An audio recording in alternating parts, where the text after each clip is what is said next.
حضرت مرزا مظہر جانے جانا فرماتے ہیں کہ بارش ہوئی تھی تازی تازی، دلی میں تازی تازی بارش ہوئی تھی. ایک بابا لکڑی کے جوتے پہنے کھڑا ہوں، اللہ اللہ اللہ، اسی کسے دے کچھ بھی نہیں لگ دے، نہ کوئی ساڈا دردی. بابا مست ہو کے جا رہا، اللہ اللہ کرتا جا رہا. ایک طوائف اپنے کوٹھے سے اتر کے تو سیڑھیوں پہ بیٹھی تھی، ساتھ اس کا یار بھی بیٹھا تھا. بابا اپنی مستی میں جا رہا، تو بابا جی کے پیروں سے کچھ مٹی اڑی تو اس عورت کے کپڑوں پہ پڑ گئی. پرواہ نہیں، بزرگ گزر رہے. وہ یار اس کا دوڑا ہوا آیا، اس نے آ کے تھپڑ مارا. کا خیال نہیں سارے اس کے کپڑے آلودہ کر دیے، تو کدھر تیرا دماغ نہیں ٹھیک؟ بابے نے نظر اٹھائی، کہا بیٹے میں نے دیکھا نہیں، چل اللہ تیرا بھلا کرے، تو نے بدلہ لے لیا. بابا جی چپ کر کے وَإِذَا خَاطَبَهُمُ الْجَاهِلُونَ قَالُوا السَّلَامَ، چپ کر کے گزر گئے. ٹھنڈ کا موسم تھا، بارش تازہ ہوئی تھی، حلوائی دودھ کاڑ رہا تھا. اس نے بٹھایا بابا جی کو پھٹے پہ، پیالہ پکڑا، دوڑ کے آگے بڑھا. بزرگ آ گئے، آئیے بیٹھیے. دودھ کا گرم گرم پیالہ شکر ڈال کے دیا. بابا جی نے دودھ پیا، پھر نظر جھکی، پھر رنگ بدلا. کہنے لگے مالک تو کتنا بے نیاز ہے، کہیں تھپڑ مرواتا ہے، کہیں دودھ پلاتا ہے. تیری بے نیازی ہے نا، ادھر تھپڑ مروایا، یہاں دودھ پلایا، تو ہی جانتا ہے تیرے رنگ کیا ہے. ابھی بابا وہیں بیٹھا تھا، دوڑے آئے پیچھے سے لوگ، شور ہوا. بابے کو دبوچ کے وہاں لے گئے جہاں اس نوجوان نے تھپڑ مارا تھا. کہا تو اللہ کا بندہ ہے، اللہ کے بندے بد دعا تو نہیں دیتے. ہوا کیا؟ کہا تو نے بد دعا دی ہے؟ کہا نہیں دی، بات بتاؤ. کہنے لگے اس نے تجھے تھپڑ مارا ہے، چھت پہ چڑھا ہے، پیر پھسلا ہے، گردن کے بل گرا ہے، منکا ٹوٹ گیا، مر گیا ہے، تو نے بد دعا دی ہے. بابا جی کہنے لگے یار میں نے تو دوسرا لفظ بھی نہیں کہا، بھلا ہو کہہ کے گزرا ہوں، میں نے نہیں بد دعا دی. کہا تو نے دی ہے تبھی تو مر گیا. کہا نہیں دی. کہا بابا تو بزرگ آدمی ہے، سچ بول. تو بابا جی کہنے لگے سچ سنو. پھر میں آ رہا تھا، میرے پیروں سے مٹی اڑی، اس کے یار کے کپڑوں پہ پڑی، اسے برا لگا، اس نے مجھے مارا. جب اس نے مجھے مارا تو میں کوئی لاوارث تو نہیں تھا، جب اس نے مجھے مارا تو میں کوئی لاوارث تو نہیں تھا. مجھے دشمنوں نہ چھیڑو، میرا ہے کوئی جہاں میں ابھی پکار لوں گا، نہیں دور ہے مدینہ. اس نے مجھے مارا تو میں کوئی لاوارث تھا کہ میرا بدلہ کوئی نہ لیتا. اس نے مجھے مارا ہے تو میرے یار کو برا لگا تو اس نے اسے مار دیا ہے، میری تو غلطی کوئی نہیں. یاروں کا جھگڑا ہے، یہ تو دوستوں کا جھگڑا ہے، یہ تو یاروں کا جھگڑا ہے، کوئی غلطی نہیں میری، کوئی غلطی نہیں. خش خش جنہ قدر نہیں میرا، اے میرے صاحب نو وڈیاں، میں تے گلیاں دا روڑا کوڑا، میں گلیاں دا روڑا کوڑا. میں نو محل چڑھایا ہے سائیاں، میں نو محل چڑھایا ہے سائیاں. فرمایا اس نے مجھے لاوارث سمجھا تھا کہ تھپڑ مار کے گزر جائے، میرا کوئی پوچھے گا ہی نہیں. میرے رسول پاک علیہ السلام کے بارے میں رب فرماتا ہے ابھی میں تو تیرے ہوتے ہوئے کافر کو سزا نہیں دیتا کہ تو موجود ہے. یاد رکھیں حضرت فضیل بن عیاض فرماتے ہیں ایک جوان تھا، مسجد میں آیا، لوگوں سے کہنے لگا روٹی کھلاؤ. کسی نے توجہ نہ کی. اس نے کہا میں رب بتانے والا ہوں، میری طرف دیکھو تو صحیح. کسی شخص نے خیال ہی نہ کیا. پھر اس نے کہا یار تھوڑا سوچو. نمازیوں سے کہا، اہل علاقہ سے کہا، انہوں نے کہا تیری طرح کے بڑے درویش دیکھیں. مسجد کے محراب میں وہ رب کریم کا بندہ انتقال کر گیا. جب فوت ہو گیا نا، لوگوں کا مزاج ہے، بیمار کو دوائی نہیں دیتے، جنازے پہ وقت پہ پہنچ جاتے. جب کوئی گر رہا ہوتا ہے تو سہارا کوئی نہیں دیتا، جب کوئی گر جاتا ہے، ٹانگ ٹوٹ جاتی ہے تو تیمارداری کو زمانہ پہنچ جاتا ہے. اور بزرگ وہ نوجوان اللہ کا نیک بندہ مسجد کے محراب میں فوت ہو گیا. حضرت فضیل ابن عیاض کہتے ہیں امام صاحب نے اعلان کیا چندہ دو، کوئی لاوارث فوت ہو گیا، کفن دینا. چندہ کٹھا ہوا، کفن خریدا، جنازہ پڑا. عشاء کے بعد دفن کر کے آئے. فجر کی نماز کے لیے جب امام اور مؤذن مسجد میں آئے تو چیخیں مارنے لگے، تڑپنے لگے. دور دور تک آوازیں پھیل گئی، دنیا دوڑی آئی. کیا ہوا؟ کہنے لگے وہ جو تم نے کفن پہنایا تھا وہ یہاں پڑا ہوا ہے، اور دیکھو کفن پہ تحریر لکھی ہے. تحریر کیا ہے؟ عرش کے مالک نے فرمایا میرے دوست نے روٹی مانگی تم نے دی نہیں، اس نے تمہیں میرے قریب کرنے کے لیے اپنی طرف توجہ کرائی، تم نے کی نہیں. اور میرا یار تمہارے کفن کا محتاج تھا، سنبھال کے رکھو اپنا کفن، میں نے اسے جنت کا لباس عطا فرما دیا، سنبھال کے رکھو. یہ کوئی لاوارثوں کا ٹولہ ہے؟ یاد رکھیں جو وارث والے ہیں، وارث والے ان کا رنگ اور ہے، جو ماننے والے ہیں ان کا مزاج اور ہے۔ اپنی زندگی لوارثوں کی طرح نہیں گزارے، تھوڑا سا ادھر گیا تھا تو پھر تھوڑا سا ادھر گیا تھا تو تھوڑا سا، یہ کیا بات ہوئی، یہ کیا بات ہوئی؟ اپنے آپ کو، اپنی نسبت کو، اپنے عقیدے کو مضبوط رکھیں۔ 1 انچ کے لیے اعلیٰ حضرت فاضل بریلوی رحمت اللہ علیہ کے مکان کی دیوار گر گئی، ایک کونا مکان کا، آپ جانتے ہیں پرانی دیواریں چھوٹی ہوتی تھی اور بارشوں میں اکثر گھروں کی دیواریں گری ہوئی ہوتی تھی، ایک سائیڈ کی دیوار گر گئی تو اس کونے میں ہندوؤں کا گھر تھا۔ اب مستری صاحب رات کو آئے، ان سے بات ہوئی تو کہنے لگے سویرے کام شروع کروں گا۔ کہا 1-2 صاحب نے کہ ہندوؤں کا گھر ساتھ ہے اور وہ دشمن بھی بڑے زیادہ ہیں، تو رات کو ہی ہو جائے۔ کہنے لگا جی نہیں، میری مجبوری ہے، مزدور کہاں سے لاؤں گا، بڑے معاملات ہیں، سویرے شروع ہوگی۔ اب رات کو مولانا ظفر الدین بہاری علیہ رحمہ کہتے ہیں بچے مدرسے کے، باقی سارے لوگ، سب کو جمع کیا گیا، چونکہ اس طرف سے تھوڑا خطرہ تھا ہندوؤں کی جانب سے۔ کہا جناب یہ بڑے دشمن ہیں اسلام کے، تو اس طرح کرو کہ 2-3 بچوں کی ڈیوٹی لگائیں یا کچھ لوگوں کی یہاں رات کو پہرا دیا جائے۔ ٹھنڈ بھی بڑی زیادہ تھی، کھڑا ہونا بھی مشکل تھا۔ اعلیٰ حضرت رحمت اللہ علیہ عشاء کی نماز کے بعد جلدی حجرہ خاص میں تشریف لے جاتے تھے۔ اس رات جب دیکھا نا باہر شور ہو رہا ہے تو اسی طرح سر پہ ایک رومال لپیٹا تو باہر آ گئے، کہنے لگے کیا شور ہے؟ کہا حضور سردی ذرا زیادہ ہے تو یہاں کسی کی ڈیوٹی لگانی ہے پہرے کی۔ 2 منٹ خاموش رہے، پھر فرمانے لگے کوئی ضرورت نہیں، جاؤ سو جاؤ سارے جا کے، کوئی ضرورت نہیں، جاؤ اپنے اپنے گھروں کو، کوئی حاجت نہیں، پہنچ جاؤ۔ کہا حضور مہربانی کرے، وہ طے ہونے لگا تھا۔ فرمایا میری وجہ سے کیوں کوئی ساری رات بیدار رہے، جاؤ تمہیں کہا نا آرام کرو۔ لوگ سو گئے۔ صبح فجر کی نماز پڑھ کے اعلیٰ حضرت رحمت اللہ تعالی علیہ جب سیڑھیاں اتر رہے تھے رضا مسجد کی، تو وہ جس ہندو کی جانب سے زیادہ خطرہ تھا وہ سیڑھیوں پہ بیٹھا تھا، مسجد کی سیڑھیوں پہ۔ سب لوگوں کی توجہ ہو گئی، کہنے لگا مولانا میں کلمہ پڑھنے آیا ہوں، مجھے کلمہ پڑھا کے مسلمان کر دو، میں کلمہ پڑھنے آیا ہوں، مسلمان کریں۔ لوگوں کی توجہ، اعلیٰ فرمانے لگے نہیں ابھی تو انتظار کر، تھوڑی دیر کے اچھی طرح سوچ لے، جذباتی فیصلہ نہ کر کہ تو آ رہا ہے۔ یہ کہہ کے جب 2 سیڑھیاں نیچے اترے اس کے پاس سے تو اس نے پیر تھام لیے، کہنے لگا اب ایسے تو نہ کرو، رونے لگا۔ اعلیٰ حضرت رحمت اللہ نے کلمہ پڑھایا، کچھ باتوں کی نصیحت فرمائی، تشریف لے گئے۔ گھیرنے والے گھیر کے بیٹھ گئے، کہنے لگے ہمیں بھی بتا بدلہ کیسے ہے۔ کہنے لگا دیوار گر گئی، آدھی رات کے وقت، آدھی رات تک انتظار کرتا رہا، پہرے دار کوئی نہیں، تو 2 تلواریں لے کر جب میں ان کے مکان کی جانب بڑھا، میں نے کہا آج گردن کاٹوں گا اور کاٹ کر کے نکلوں گا۔ کہتا ہے جب میں قریب آیا تو 2 شیر کھڑے تھے، اوپر سے پلٹ کے آیا تو پھر کھڑے تھے، ادھر سے پلٹ کے آیا تو پھر کھڑے تھے۔ فرماتے ہیں میں 2 گھنٹے کے بعد آیا تو پھر پلٹ کے کھڑے تھے، میں پھر 1 گھنٹے کے بعد آیا، سحری کا وقت ہو گیا تو پھر پلٹ کے کھڑے تھے، اب میں ڈر کے بھاگا۔ کہتے ہیں فاضل بریلوی نے اپنی کھڑکی سے منہ باہر نکالا، کہنے لگے اور کتنا تجربہ کرے گا، مجھے تو لاوارث سمجھتا ہے، لاوارث ہوں میں، اور کتنا تجربہ کرے گا، بس کر مان جا۔ میں نے کہا حضور یہ کون ہے، مجھے بتائیے تو صحیح یہ کون ہے۔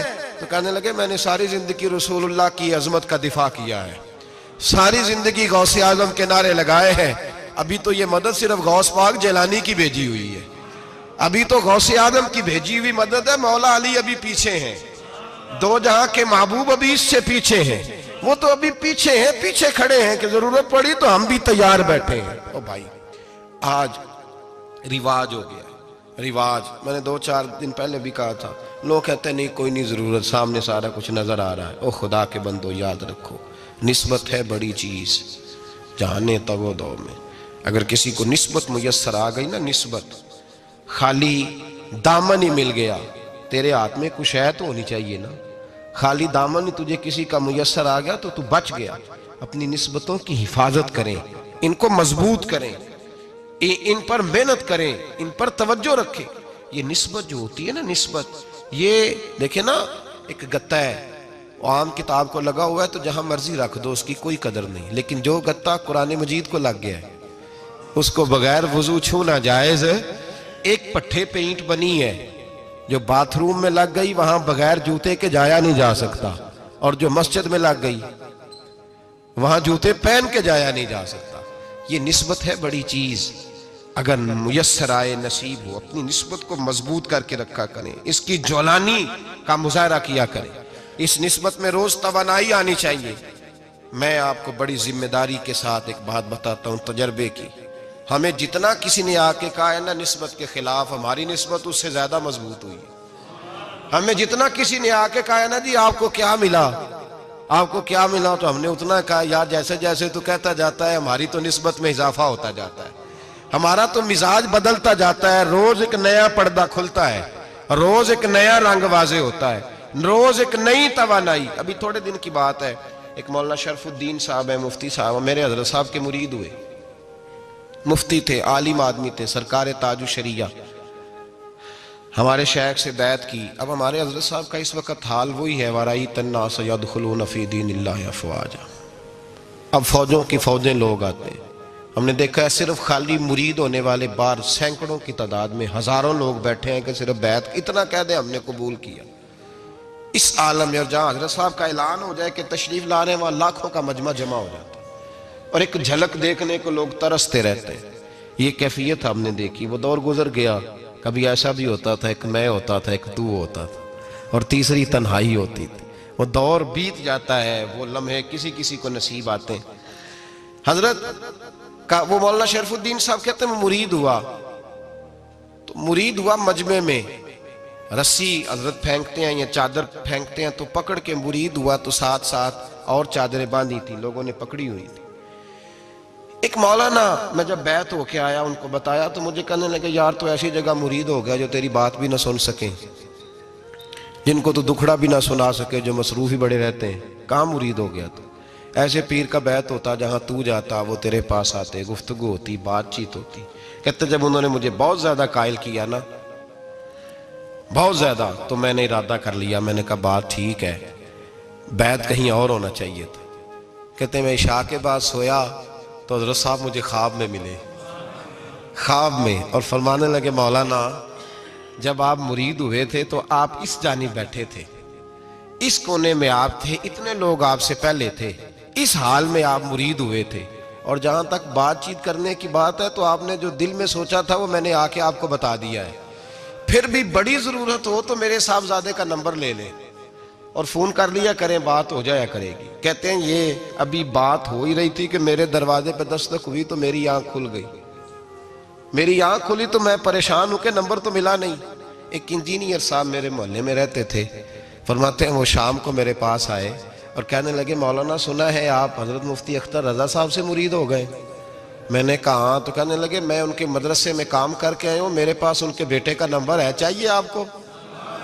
نمبر ہے چاہیے. کہتے ہیں نمبر مجھے وہ شام کو گھر آ کے دے گئے. اب جب میں آستانہ نور پہ بریلی شریف ملنے کے لیے حاضر ہوا تو میرے دل میں خیال آیا, جب میں اندر گیا نا تو میرے دل میں خیال آیا حضور خواب جو آئی تھی اتنی بھی جلدی کیا ہے, ذرا ٹھہر جائیے, آپ ملے جو تھے تو صاحب نمبر بھی دے ہی جاتے. میرے دل میں خیال آیا تو السلام علیکم کے بعد حضرت کہنے لگے مولانا مجھے تو جلدی کوئی نہیں تھی, آپ کے دروازے پہ دستک ہو گئی تھی, مجھے تو کوئی جلدی نہیں تھی, آپ کا دروازہ بجنے لگا تھا, مجھے تو جلدی کوئی نہیں تھی لوٹنے کی. ہر مشکل دی کنجی یارو ہاتھ مرداں دے آئی, اور مرد نظر کرے جس ویلے مشکل رہے نہ کائی. بس لوگوں یہ یاد رکھو اور اس پہ عمل کرو, اپنی نسبتوں کو مضبوط کریں. ہمارا تو جیسے دن کا اجالا چمکتا ہے نا, چمکتا ہے دل کا اجالا, جیسے نیا دن چڑھتا ہے ہمارے لیے تو ایک نئی روشنی لے کے آتا ہے. اپنے آپ کو بیدار رکھیں. سورج اگر باہر پورا نکل آئے نا تو جو آدمی آنکھیں زور سے بند کر لے اسے کوئی شے نظر نہیں آتی. پورا سورج نکلا ہوا بھی ہو, سورج اسے نظر آئے گا جس کی اپنی آنکھیں بھی کھلی ہوں گی. تو آنکھیں نہیں کھول رہے, تو آنکھیں نہیں کھول رہے, آنکھیں, یہ شکوہ آنکھیں نہ کھولنے کا ہے, آنکھیں نہیں کھول رہے تو سورج کیسے نظر آئے گا. بات ذرا سخت ہے پر چلو آپ میرے عزیز ہیں کر جاتا ہوں. ملا رومی رحمت اللہ تعالیٰ علیہ فرماتے مجھ سے ایک شخص نے کہا کہ نبی پاک صلی اللہ تعالیٰ علیہ وسلم اگر سراجم منیرہ ہے تو نظر کیوں نہیں آتے؟ تو میں نے کہا الو اگر آنکھیں بند کر لے تو اسے کوئی شے نظر نہیں آتی. آنکھیں بند کر لے تو اسے کوئی شے نظر, تو آنکھیں تو کھولنا, آنکھیں کھول. یہاں میں اپنے کمرے میں یوں پردہ آگے کر کے لائٹ بند کر کے باہر شور مچاؤں, سورج کوئی نہیں, سورج کوئی نہیں, تو مجھے کوئی بندہ کہے گا پاگل, اس طرح کر, باہر نکل. ادھر آ تجھے دکھاؤں سورج ہے کہ نہیں، تیری تو اپنی آنکھیں بند ہے۔ اقبال کہتے ہیں دل بینا بھی کر خدا سے طلب، آنکھ کا نور دل کا نور نہیں، اندر کی آنکھیں کھول، اندر اتنا اندھیرا ہے تو باہر کیسے نظر آئے گا؟ تو لوگ آنکھ ہی نہیں کھولتے، دائیں بائیں دیکھتے رہتے ہیں۔ نسبت کو مضبوط کریں۔ رب تو فرماتا ہے حبیب تو موجود ہے تو میں کافر کو بھی عذاب نہیں دیتا۔ اب یہاں خالص نسبت کا بیان ہے، خالص، یہ نہیں فرمایا کہ حبیب ان کے عمل اچھے ہیں تو میں عذاب نہیں دیتا، یہ نہیں فرمایا کہ حبیب یہاں خانہ کعبہ ہے تو میں عذاب نہیں دیتا، نسبت کی بات فرمائی، نسبت کی۔ یہ نہیں فرمایا کہ حبیب یہاں روز طواف ہوتا ہے تو عذاب نہیں دیتا، یہاں تلاوت ہوتی ہے تو فرمایا حبیب تو ہے اس لیے میں انہیں عذاب۔ مدینے میں کبھی زلزلہ نہیں آیا، پتہ ہے آپ کو؟ اس لیے نہیں آیا کہ وہاں میرے مصطفیٰ کا گنبد خضرا ہے۔ کوئی فصل وہ بیجتے نہیں، کوئی فصل بوتے نہیں، وہ کوئی فصل بھی، لیکن دنیا کی ہر شے آپ کو مدینے میں ملتی ہے۔ جو سب سے اچھا پھل کھانا چاہے اسے مدینے میں جا کے ملتا ہے، اس لیے کہ وہاں گنبد خضرا کی ہریالی موجود ہے۔ دنیا کی ہر نعمت ملتی ہے اس لیے کہ گنبد خضرا جو موجود ہے۔ تو بھائی یہ نسبتوں کی بہار ہے، نسبتوں کی۔ پرانی امتوں میں جب کوئی گناہ کرتا تھا تو دروازے پہ لکھا ہوتا تھا سویرے، میرے حبیب نے دعا فرمائی مولا یہ میرے ہیں انہیں رسوا نہ کرنا، اے اللہ میرے ہیں انہیں رسوا نہ کرنا۔ تو میرے بھائی سن لو اور یاد رکھ لو، لاکھوں پاپ بھی لوگ کر کے آئیں، سویرے منہ دھو کے نکل آئیں تو عرش کا مالک رسوا نہیں کرتا، بلکہ کہتا ہے تو میرے دامن میں چھپ جا، اندر جا کے جہاں گناہ کیا ہے وہاں جا کے دل سے سچی توبہ کر لے، میں قیامت میں بھی کسی کو نہیں بتاؤں گا کہ تو نے گناہ کیا ہے۔ تو برکت کس کی ہے؟ رسول پاک کی۔ یہ برکت کس کی ہے؟ حبیب دو عالم کی صلی اللہ۔ غلامی کا رشتہ مضبوط کریں، غلامی کا، وارث والے بنے، لوارث نہ بنے۔ لوارثوں جیسی زندگی نہ گزارے، جہاں مرضی چلے گئے، جہاں مرضی چھٹیاں کار ہے، جتنے مرضی ٹائم بتائے، جو مرضی طبیعت میں آیا کرتے پھرے، پتہ ہی کوئی نہیں، حال ہی کوئی نہیں، یہ کوئی کیفیت نہیں ہے کوئی بھی۔ مجھے ایک صاحب کہنے لگے کہ ایک پیر بھائی پوچھ رہا تھا حضرت صاحب کا حال کیا ہے، میں نے آج کے بعد اس نے تجھ سے پوچھا تو بالکل نہ بتانا۔ وہ کیسا بیٹا ہے، وہ کیسا بیٹا ہے جو پڑوسیوں سے دائیں بائیں لوگوں سے حال پوچھتا ہے، اسے پتہ ہی نہیں، اسے خبر ہی نہیں، اسے تو لمحے لمحے کی خبر ہونی چاہیے، اسے تو منٹ منٹ کا پتہ ہونا چاہیے تھا۔ وہ اس نے کس طرح کی نسبت رکھی ہوئی ہے جس کو ہم سایوں سے پوچھنے پڑتا ہے ذرا پتہ کر کے بتانا حال کیا ہے۔ تو کدھر تھا بھائی، اتنی دیر ہو گئی، تو نے حال بھی کسی اور سے پتہ کرانا ہے؟ میں نے کہا اس کو کہنا آج کے بعد حال پوچھنا ہوا تو خط لکھے، میں بھی جواب لکھ دوں گا، بات ختم ہو گئی۔ جب دور دور جو رہنا ہے تو ٹھیک ہے، پھر اس طرح نہ تو خدا ہے نہ میرا عشق فرشتوں جیسا، دونوں انسان ہیں تو پھر کیوں اتنے حجابوں میں ملے؟ اور اس نے کہا تھا اب کہ ہم بچھڑے تو شاید کبھی خوابوں میں ملے، جیسے سوکھے ہوئے پھول کتابوں میں ملے۔ ایسا کام نہ کریں کہ وہ انداز ہی بدل جائے، اپنے آپ کو، اپنی نسبتوں کو مضبوط کریں۔ اللہ تبارک و تعالیٰ سے دعا اور التجا ہے کہ اللہ کریم ہمیں نسبتوں کی مضبوطی عطا فرمائے، اور اللہ تبارک و تعالیٰ ہمیں یہ توفیق دے کہ ہم سمجھ جائیں اس بات کو کہ اصل بات ہے کیا، اور اصل کی مضبوطی کتنی ضروری ہے، اصل تک پہنچنا کتنا ضروری ہے۔ اور یہ بھی یاد رکھیں، اماں جب ناراض ہوتی ہے نا، جب اماں ناراض ہوتی ہے تو کہتی ہے بس نکل جاتا، فٹافٹ نکل جاتا، دوڑ جا، کوئی تعلق نہیں۔ ابا بھی کہتا ہے آج آیا تو ٹانگیں توڑ دوں گا، حال ہی کوئی نہیں۔ اور وہی بیٹا جا کے 2 منٹ پیروں میں بیٹھتا ہے، کہتا ہے اماں تجھے پتہ ہی نہیں میں کتنی ٹینشن میں تھا۔ تو وہی اماں باہر نکل کے پہلے بڑھ کے مار رہی ہوتی ہے حد کر دوں گی، پھر وہی اماں کہتی ہے بڑا پریشان ہے بیچارہ۔ یہ کیفیت ہے، اپنے آپ کو صحیح کریں، اپنی نسبتوں کو مضبوط کریں، احکامات پہ عمل کریں، محبوب کی غلامی تگڑی کریں۔ یہ جو سستیاں ہیں، کوتاہیاں ہیں، ان کو دور کریں۔ زندگی کا لطف آتا ہی تب ہے جب آپ پورے طور پر اپنے آپ کو چاقو چوبند کرتے ہیں۔ اگر تھوڑا کر لیا، تھوڑا چھوڑ دیا، 1 پڑھ لی، 3 رہ گئیں، 3 پڑھ لیں، 2 رہ گئیں، یہ لطف نہیں ہے، یہ ذائقہ نہیں ہے۔ اپنے آپ کو مضبوط کریں اور پورا مضبوط کریں، پوری اپنے اندر جو ہے وہ جولانی نسبت کی پیدا کریں۔ بس یہ دعا کریں اللہ جب تک زندہ رکھے غلامی میں رکھے، اور مارے تو غلاموں جیسی موت عطا فرمائے۔